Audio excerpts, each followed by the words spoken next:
Hello guys, अस्सलाम वालेकुम। आज की जो वीडियो है उसमें हम देखेंगे रिकमेंडेशन सिस्टम्स क्या होता है और AI based recommendation system auto parts की एक एग्जांपल देखेंगे।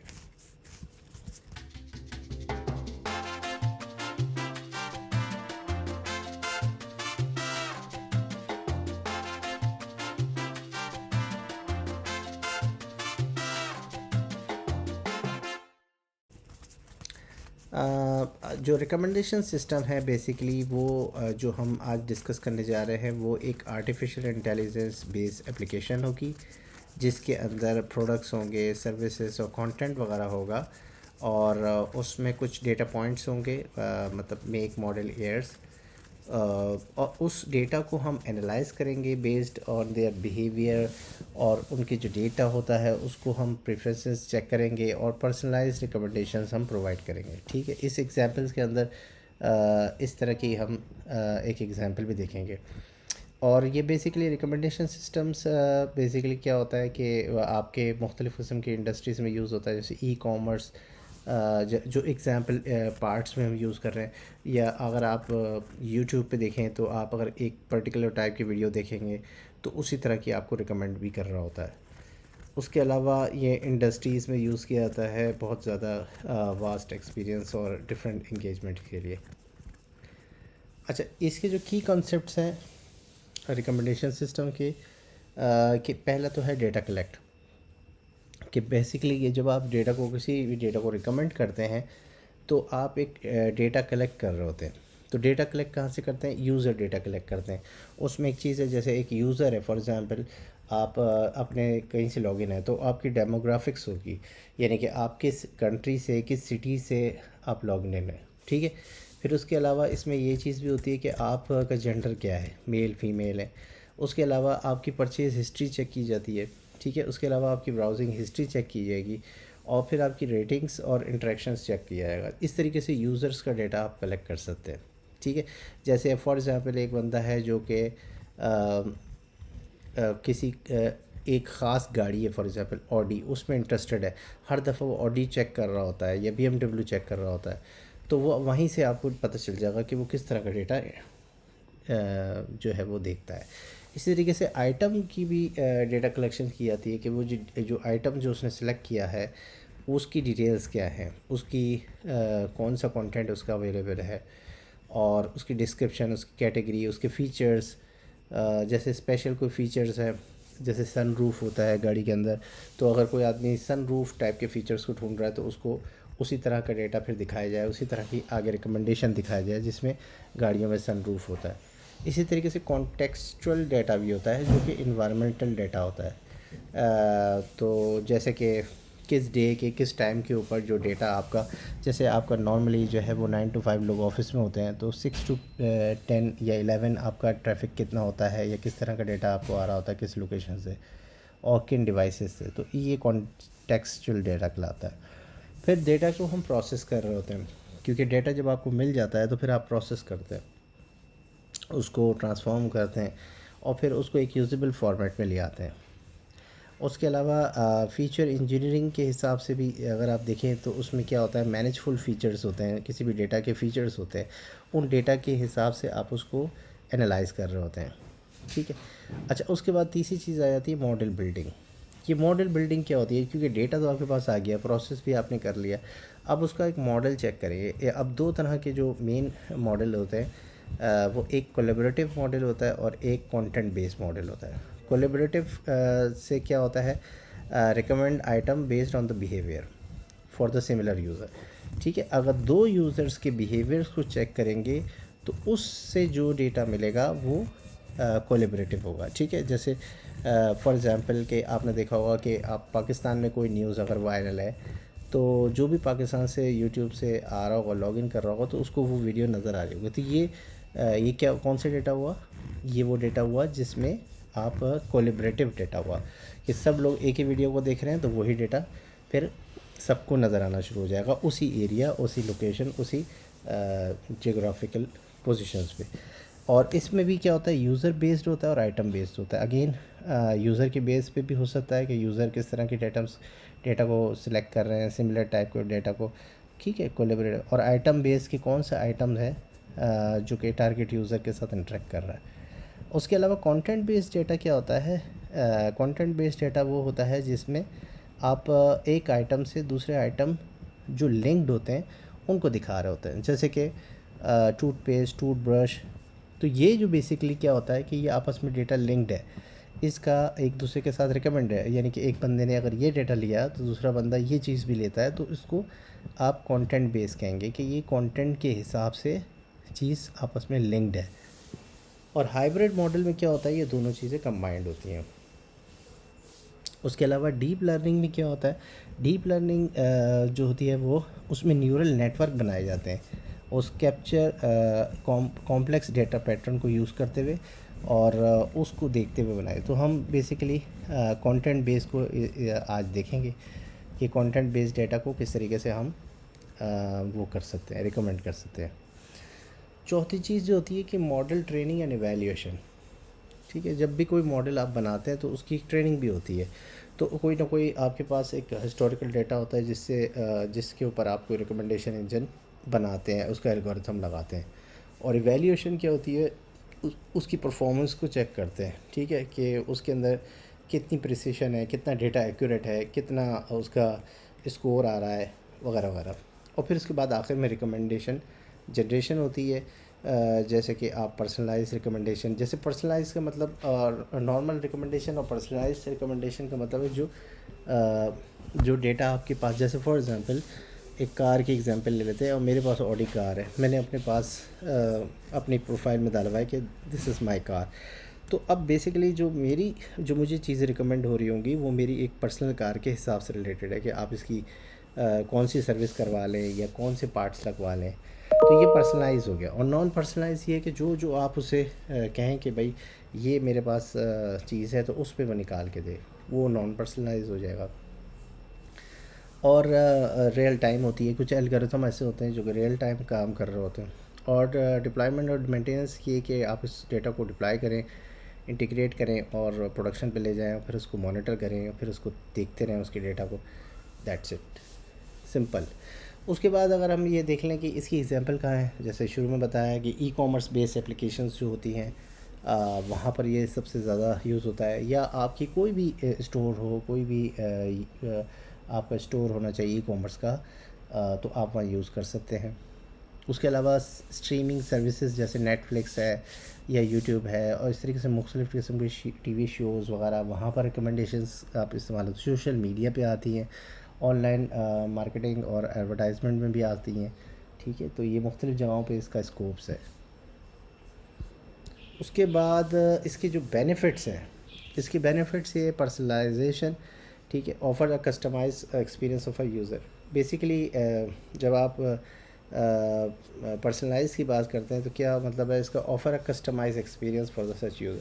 आप उसको एक अच्छा सोल्यूशन प्रोवाइड कर रहे होते हैं जिससे उसकी सेटिस्फेक्शन और एंगेजमेंट बढ़ रही होती है, सेल्स इस आपकी इंक्रीज़ हो रही होती है। जाहिर सी बात है, जब आप रिलेटेड प्रोडक्ट्स दिखा रहे होते हैं तो कस्टमर्स का इंटरेस्ट भी बढ़ता है, और फिर यूज़र इंटेंशंस भी बढ़ जाती हैं, क्योंकि वो प्लेटफॉर्म पे आ रहा होता है, देख रहा होता है, उसको रेलेवेंट चीज़ें मिल रही होती हैं। और उससे क्या होता है कि यूज़र डिस्कवर करता है न्यू आइटम क्विकली, उसको इफ़िशेंटली चीज़ें मिल जाती हैं। तो रिकमेंडेशन से ये बेनिफिट्स होते हैं। चैलेंजिंग क्या है कि डेटा प्राइवेसी होती है इसके अंदर, कि आपका जो इसमें एक चैलेंज है कि बेसिकली डेटा आपका प्राइवेट है, वो उसको आपने प्राइवेट रखना होता है। तो उसकी जो प्राइवेसी है वो बड़ी इंपॉर्टेंट होती है। वो रूल्स रेगुलेशंस के हिसाब से डेटा जो है वो ब्रीच नहीं होना चाहिए। उसी तरीके से कोल्ड स्टार्ट प्रॉब्लम्स होती हैं, जैसे difficulty in providing the recommendation for the new user items the title with no data. अगर आपके पास कोई ऐसा डाटा है जिसकी आपके पास टाइटल और डिस्क्रिप्शन वगैरह नहीं है, तो जाहिर सी बात है कि वो डेटा प्रॉब्लम करेगा। स्केलेबिलिटी, जब आपके पास बहुत ज़्यादा डेटा आएगा तो फिर उसको स्केल करना, जैसे मिलियंस ऑफ में आपका डाटा आ गया तो फिर उसको एक प्रॉब्लम होता है। उसके अलावा bias and fairness, recommendation engine जो है वो इन्फोर्स करे कि उसके अंदर बायसनेस नहीं होनी चाहिए, यानी कि धोखा या फ्रॉड या इस तरीके से जो है ना, यानी एक्यूरेट ही उसकी बहुत अच्छी होनी चाहिए ताकि कस्टमर जो है सेटिस्फेक्शन बढ़े। तो ओवरऑल अगर हम बात करें तो एआई से रिकमेंडेशन सिस्टम जो होते हैं वो बहुत पावरफुल होते हैं, ठीक है, और ये लार्ज डाटा के ऊपर काम कर रहे होते हैं, और इसमें आप मशीन लैंग्वेज को की लेवरेज करके आप उससे बहुत अच्छा बेनिफिट उठा सकते हैं, डेटा को एनालाइज कर सकते हैं, डेटा को पर्सनलाइज कर सकते हैं, रेलिवेंट सजेशंस दे सकते हैं, रिकमेंडेशंस दे सकते हैं, और ओवरऑल जो यूज़र एक्सपीरियंस है उसको बढ़ा सकते हैं और सेल्स को इंक्रीज़ कर सकते हैं। ऑटो पार्ट रिकमेंडेशन सिस्टम से क्या मतलब है, मतलब आज की एग्जांपल में हम एक ऑटो पार्ट सिस्टम देखेंगे कि ऑटो पार्ट का एक सिस्टम है वो हम डिज़ाइन करेंगे, और उसके अंदर एक रिकमेंडेशन सिस्टम बेसिकली डिज़ाइन करेंगे। तो उसमें क्या होगा कि लेट सपोज़ कि हमारी एग्जांपल में एक अगर एग्जांपल ले लेते हैं कि एक एयर कार मेक और पार्ट नेम, फॉर एग्जांपल आपने क्या दिया 2020 ऑडी कार, और उसका पार्ट लेट सपोज ट्रांसमिशन, ठीक है। ये आपने पार्ट ले लिया, तो इस तरह का आपके पास एक डेटा हम पहले जनरेट करेंगे। वो डेटा जो है बेसिकली आप माईसीक्वल या किसी भी डेटाबेस में रख सकते हैं, नहीं तो आप सीएसवी फाइल भी बना सकते हैं।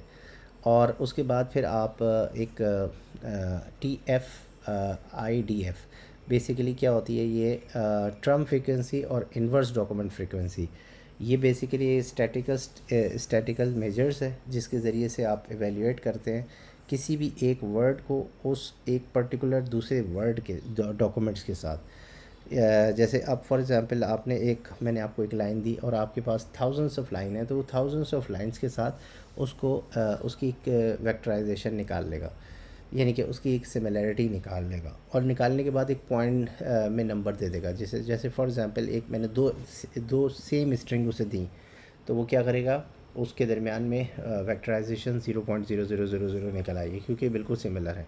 लेकिन अगर थोड़ा बहुत डिफरेंस होगा तो 0.001 0011 इस तरह करके से वो वैल्यूज़ आपकी निकाल रहा होगा, बेसिकली वेक्टराइजेशन कर रहा होगा, और ये लार्ज डेटा के ऊपर भी काम कर सकता है, ठीक है।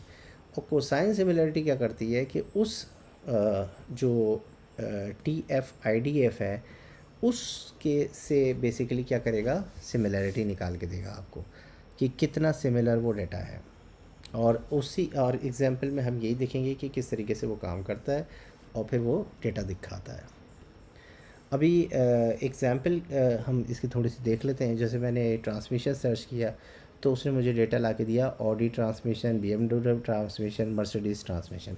अब ट्रांसमिशन बेसिकली क्या है, पार्ट का नेम है, और मर्सिडीज़ बेंज मेक का नेम है, और एयर अभी हमने मेंशन नहीं किया। तो वो जैसे ही आप ट्रांसमिशन दे रहे हैं तो उस लार्ज डेटा से निकाल के ला रहा है रिगार्डलेस ऑफ मेक। फिर इसी तरीके से जब मैंने ऑडी कहा तो उसने मुझे कौन से पार्ट्स दिखाए, ऑडी के ही पार्ट्स दिखा दिए, जैसे air filter, transmission, brakes, oil filter. तो जब उसको ऑडी दी गई तो ऑडी पे निकाल दिया उसने। इसी तरीके से मैंने कोई एयर दिया तो एयर पे फिर डेटा निकाल के लिया है। इसी तरीके से मैंने एयर फ़िल्टर दिया तो एयर फ़िल्टर पे डेटा निकाल लिया, ऑडी और एयर फ़िल्टर दिया। अब उसे पता चल गया दो कीवर्ड है, ऑडी और ऑयल फ़िल्टर। तो अब उसने क्या किया, ऑडी, ऑयल फ़िल्टर और एयर के ऊपर जो है ना वो वेरिएशंस लेकर आ गया।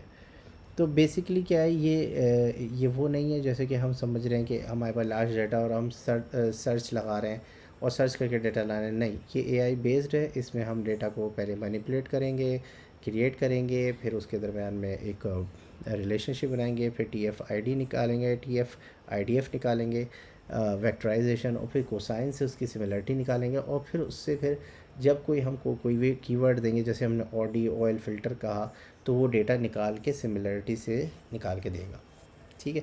इसकी एग्जांपल देखते हैं, लेट्स स्टार्ट इट। ये बेसिकली हमारे पास एक सिस्टम ये हमने डिज़ाइन किया है पाइथन के अंदर। इसमें हमारे पास एक जनरेट की फ़ाइल है। सबसे पहले हम इस जनरेट की फ़ाइल को देखते हैं।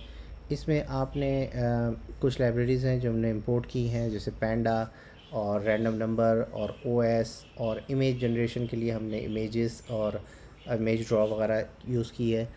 तो अगर आपने इमेज जनरेट नहीं करनी तो आप इसको स्किप कर सकते हैं। ईयर्स मैंने ले लिए फॉर एग्जांपल 1999 से 2024 तक, ये बेसिकली +1 होता है। और बहुत सारे मेक्स ले लिए मैंने, होंडा, टोयोटा, BMW, 15 मैंने मेक ले लिए और पार्ट ले लिए, ठीक है, ये गाड़ियों के पार्ट्स ले लिए। और फिर उसके बाद मैंने एक सिस्टम जनरेट किया जिसका नाम था जनरेट CSV। अब जनरेट CSV क्या करता है कि आपका ये हमने डेटा सेट बनाया जिसमें ईयर, मेक, पार्ट नेम और पार्ट इमेज, और इसमें हमने क्या किया कि तीनों का लूप चलाया और डेटा को हमने फिल कर लिया और उसको CSV में कन्वर्ट कर दिया। साथ में 2-3 मेथड और बना लिए जिसमें इमेज जनरेशन हो रही है और उनको हमने आपने अपनी इमेज को यहाँ से जनरेट भी करवा दिया। ठीक है, अब जब इस फाइल को हम लेंगे और इसे चलाएंगे तो आपके पास आप लिखेंगे पाइथन। ठीक है, अगर आपके पास 3 है तो पाइथन 3 और आप लिखेंगे जनरेट और डैश। अब आप जैसे ही इसको यूँ करेंगे सॉरी जैसे ही आप इसको प्रेस करेंगे तो ये आपका मेथड कॉल होगा जनरेट CSV का, जो कि हमने यहाँ डायरेक्ट लिखा हुआ है, और ये फ़ाइल को भी जनरेट करेगा, इमेजेस को भी जनरेट करेगा। और जनरेट करके, क्योंकि इमेजेस हम जनरेट करवा रहे हैं इसलिए टाइम लग रहा है, वरना ये बहुत जल्दी ये हो जाता है। ठीक है, तो ये लेट्स सी कि कितनी देर में आपको ये जनरेट करके देता है। फ्यू सेकेंड्स, फ्यू मिनट्स में हो जाएगा। अच्छा, अब ये ऑलमोस्ट डेटा जनरेट हो गया हमारा। अब ये देखें, ये फ़ाइल है कार पार्ट्स। ये तकरीबन इसने हमें 5800 तक इसने हमें नंबर जनरेट किए। ज़ाहिर है आप मल्टीप्लाई करके देख लें, 199 से 2024 तक 15 साल ये हो गए, और 25 साल, और फिर बाकी आप मेक के 15 साल लगा लें और 15 मेक्स लगा लें और 15 मॉडल लगा लें, तो ये आपका डेटा बहुत ज़्यादा बन जाता है। तो आप इस डेटा को देखें इसने क्या जनरेट किया, 1999 होंडा, और फिर इसके बाद एयर फ़िल्टर, इसी तरीके से 1999 ऑयल फ़िल्टर होंडा, और इसी तरीके से होंडा की सारी गाड़ियों के बाद फिर वो टोयोटा के ऊपर आ गया, और इसी तरीके से उसने सब हर चीज़ रिपीट करता चला गया, और ये एक लार्ज डेटा उसने जनरेट कर दिया। और ये इमेज जनरेट की और इस इमेज को हमने यहाँ पर सेव भी करा लिया। ये सारी इमेजेस यहाँ पर मौजूद भी हैं, कुछ भी नहीं है इन इमेजेस के अंदर, सिर्फ ये लिखा होगा उसका नाम और मॉडल वगैरह। अच्छा, अब ये डेटा जनरेट हो गया। अब आ जाते हैं हम इसकी जो मेन फ़ाइल है ऐप बेसिकली क्या है कि इसको हमने एक रेस्ट API बेस बनाया, क्योंकि पाइथन के जो कोड है उसको किसी और एप्लीकेशन में कॉल करना वो भी एक चैलेंज है। तो इसको हमने एक हमने रेस्ट API बेस बनाया है जिसमें हम एक कीवर्ड इनपुट लेते हैं और इससे हम डेटा निकालते हैं। इसको हम चलाते हैं पहले और फिर आपको बताते हैं कि ये किस तरीके से काम कर रहा है। आपने ये एप्लीकेशन चलाई तो ये बेसिकली क्या करेगा, आपको एक पोर्ट चला देगा 5000 पे। आप इसे क्लिक करेंगे, ठीक है, तो आपके पास ये एक सिस्टम आपके पास आ जाएगा। इसका URL क्या बनेगा, 127.0.0.0.5000, और रिकमेंड इसका मेथड का नाम है, और कीवर्ड आपने नहीं दिया तो इसने फ़ौरन एक एरर दिया कि कीवर्ड इज़ रिक्वायर्ड। ठीक है, अब लेट सपोज़ कि मैं कहता हूँ BMW, ठीक है, तो अब ये देखिए इसने क्या डेटा दिया। इसने कहा कि BMW सारे मेक सारे, ये मैंने बाय द वे 12 रिटर्न करवाएं रिकमेंडेशन। ठीक है, तो आप जो है वो 10 या 5 या जो भी आप कर सकते हैं, हम इस कोड को रिव्यू भी कर लेंगे अभी। अब जैसे ही हमने दिया मेक का नाम, तो इसने क्या किया, मुख्तलिफ़ ईयर्स के हिसाब से पार्ट नेम डिफरेंट उठा के लिया है। जैसे कि यहाँ टायर लिया है, ये 2023 और 2016 के टायर लिया है, बैटरी, रेडिएटर, फिर इस तरीके से मुख्तलिफ़ डेटा ये उठा के लिया है। ठीक है, तो अब मैंने इसको कहा कि मैंने चेंज कर दिया, मैंने कर दिया 1999 BMW। अब देखिए क्या हुआ, इसने BMW और 1999 को सेम रखा और उसके बाद डिफरेंट किस्म के पार्ट्स उठा के ले आया कि आपको कौन सा चाहिए। ठीक है, इसमें ये भी कोई प्रॉब्लम नहीं है, आप इसको 1999 को आगे पीछे भी कर सकते हैं। तो ये बेसिकली चूँकि ये रिलेशनशिप टाइप का डेटा है, इसमें वेक्टराइजेशन और सिमिलरिटी निकली हुई है, तो इसलिए इसको कोई प्रॉब्लम नहीं है। इसी तरीके से मैंने अगर कोई पार्ट नेम दे दिया, मैंने कह दिया एयर फ़िल्टर, तो अब देखें तमाम के तमाम एयर फ़िल्टर्स ले आया, ठीक है, और साथ में डिफरेंट किस्म की गाड़ियाँ ले आया और मुख्तलिफ़ किस्म की एयर्स ले आया। अब मैंने अगर एयर फ़िल्टर्स के साथ मैंने कह दिया ऑडी का एयर फ़िल्टर लाओ, तो अब देखिए ऑडी के ही एयर फ़िल्टर आ रहे हैं, एयर चेंज है। ठीक है, इसी तरीके से मैंने ऑडी मेंशन नहीं की और मैंने कह दिया 2005 एयर फ़िल्टर लाओ, तो एयर फ़िल्टर सारे आएंगे और 2005 भी आएगा और साथ में मुख्तलिफ़ गाड़ियाँ आ जाएंगी। तो this is how you can play with the data. ठीक है, आप इसमें एयर फ़िल्टर और आप ऑडी भी कर सकते हैं। तो जब आपने ऑडी, एयर फ़िल्टर और 2005 का, तो सबसे पहला वाला एक्यूरेट मैच है। उसके बाद बाकी फिर रिकमेंडेशन आ जाएंगी कि आपको हेडलाइट चाहिए 2005 की, बैटरी की, रेडिएटर की, ऑल्टरनेटर की। तो अब ये बेसिकली ये एक रिकमेंडेशन सिस्टम है। इसमें इमेजेस भी आप दिखा रहे हैं, ठीक है। अगर आपको इमेजेस की ज़रूरत नहीं है तो आप ना दिखाएं, और इस तरीके से ये वो पहली वाली चीज़ सबसे एक्यूरेट होगी, और उसके बाद फिर बाकी जितनी भी होंगी वो उसकी रिकमेंडेशंस होंगी। अब ये काम किस तरह कर रहा है? ये काम इस तरीके से कर रहा है, इसका जो हम कोड रिव्यू करें तो इसमें हमने एक रिकमेंड का मेथड बनाया हुआ है जो कि एक कीवर्ड लेता है। ठीक है, अगर वो कीवर्ड जो है वो ये बेसिकली ये एक एंड पॉइंट है जिसको हम राउट के ज़रिए से ये पहले चेक कर लेता है। अगर कीवर्ड सही नहीं है तो एरर दे देगा, फिर रिकमेंड का मेथड कॉल हो जाएगा।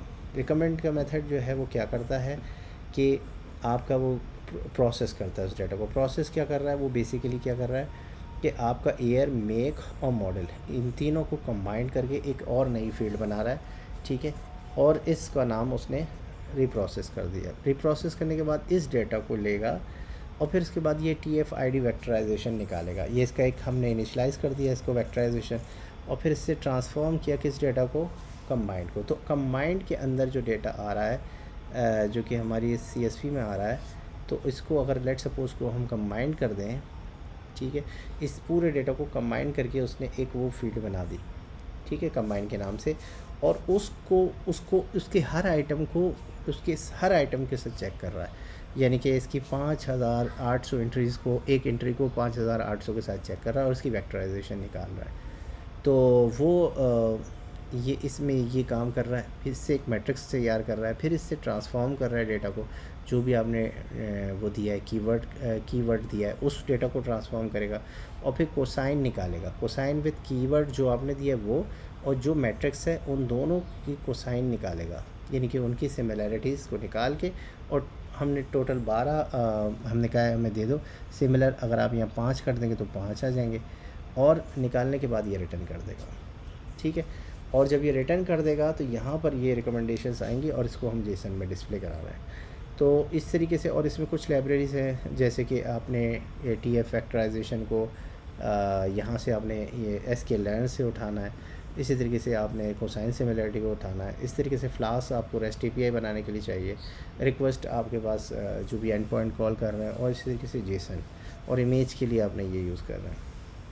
ठीक है, तो बाकी और हेल्पर लाइब्रेरी हैं जैसे OS वगैरह है, इनको आप यूज़ कर रहे हैं। तो this is how you can do that. तो आप इसकी मदद से एक आप रिकमेंडेशन सिस्टम बना सकते हैं, और इस एंड पॉइंट को आप कॉल करके आप अपने डेटा को दिखा सकते हैं। ठीक है, थैंक यू।